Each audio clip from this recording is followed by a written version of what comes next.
For those women who would like to increase the size of their breasts, as well as restore a more upright, youthful position, a breast augmentation in combination with a breast lift, or mastopexy, can improve body contours and revitalize breast appearance. This animation will highlight the causes of sagging breasts, the breast augmentation with breast lift procedure, and what to expect after surgery. It's important to understand the structure of the breast in order to understand why breast shape changes over time. Your breasts are made up of primarily fatty and glandular tissues, which determine the size and shape. Firmness and lift are influenced by how well ligaments connected to the chest wall support your breasts. The fatty tissue and ligaments surround the milk-producing glandular tissue and milk ducts. Breasts also contain blood vessels and lymph vessels that help the body fight off infection. The pectoralis muscles lie underneath the breasts, separating them from the chest wall. The breast does not contain muscle tissue except for tiny muscle fibers in the nipple. The circular, darker region around the nipple is called the areola, and the nipple and areola region together form the nipple-areola complex. While many factors contribute to sagging of the breasts, the aging process and the effects of gravity play a primary role in breast changes. Over time, the skin around the breast loses its elasticity due to a gradual breakdown of the skin support network. Additionally, the suspensory ligaments that attach the breast to the chest wall weaken and stretch in response to gravity. Changes in the breasts during pregnancy and breastfeeding also play a part in the development of sagging breasts. Breast enlargement during pregnancy and breastfeeding causes the skin to stretch. Following pregnancy, the breasts reduce in size and the skin that was once stretched becomes loose and sags. Lastly, fluctuations in your weight and hormones can cause your breasts to change in appearance. In combination, these factors can cause the breast to sag and point downward. During a breast augmentation procedure, breast implants are placed inside a pocket behind existing breast tissue. However, this procedure alone may not correct sagging breasts. During a breast lift procedure, excess skin is removed, the breast tissue is reshaped, and the remaining skin is tightened. As a result, the overall shape of the breasts is improved, and they are lifted to a new, more upright, youthful position.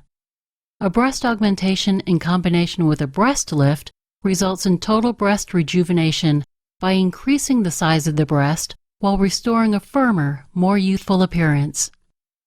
A breast augmentation in combination with a lift may last approximately 2 to 4 hours depending on the complexity of the procedure and the surgical technique that is used.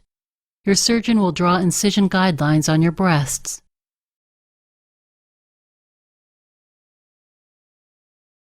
Prior to the start of your procedure, an anesthetic will be administered. Your surgeon will most likely administer general anesthesia, which causes you to sleep during the procedure. To begin the procedure, the surgeon will make a skin incision. The incision length, placement, and appearance may vary depending on the type and size of implant, your body contours, and the surgeon's preference. If you are interested in learning about different breast augmentation techniques, please view our breast augmentation animation. Your surgeon will separate the breast tissue in order to reach the area of the breast in which a pocket will be formed, and carefully create the pocket where the breast implant will be placed. Breast implants can be placed in 2 general locations, known as either subglandular or submuscular placement. This animation depicts subglandular placement, in which the breast implant is placed in a pocket formed beneath the breast tissue, but above the pectoralis muscle. You should discuss the benefits of the different implant placement options in more detail with your surgeon. There are 2 types of breast implants, known as saline and silicone implants. This animation demonstrates the placement of silicone implants. Your surgeon will insert the implants into the pocket using fingers or a touchless device and will inspect your breasts to ensure they are symmetric.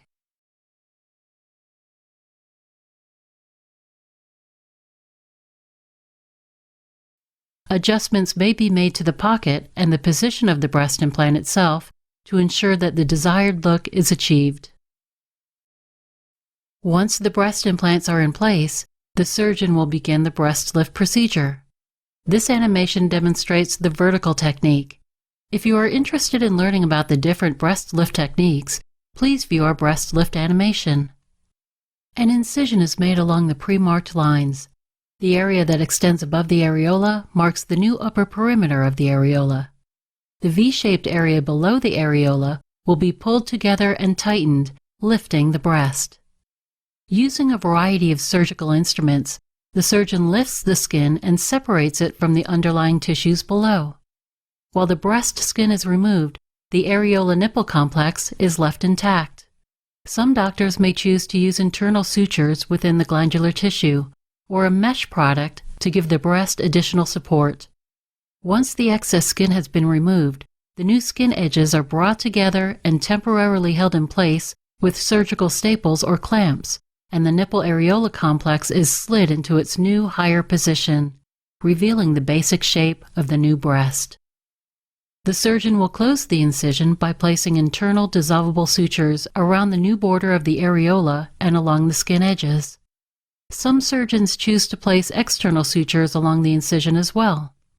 Before closing the incision completely, a surgical drain may be placed inside each breast. Lastly, surgical tape or bandages are applied to protect the incision sites as you heal.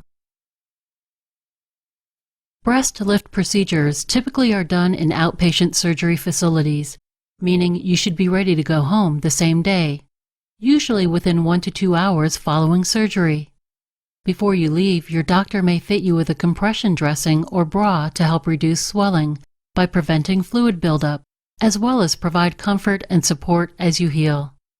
You may also be prescribed medication to manage your pain for the first few days and as needed. It is a good idea to allow yourself several days to recover before resuming your daily activities. Be sure to follow your surgeon's recovery plan, including activity and lifting restrictions, to avoid complications and allow your body time to heal.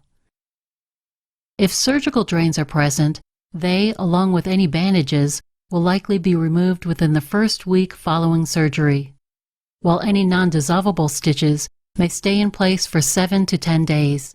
Dissolvable sutures will be absorbed by the body in about 4 to 8 weeks. You may experience some minor pain, bruising, and swelling, as well as numbness around the areola, all of which should decrease in several weeks.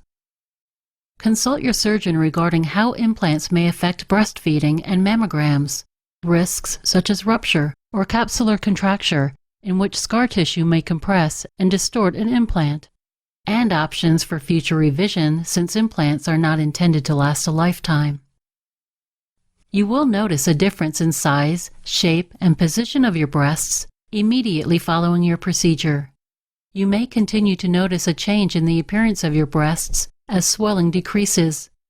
It may take up to 1 year before the final results from your procedure are apparent. The scars from your incisions will typically fade to thin, slightly discolored lines over several months. It is important to realize that your breasts will continue to change shape over time.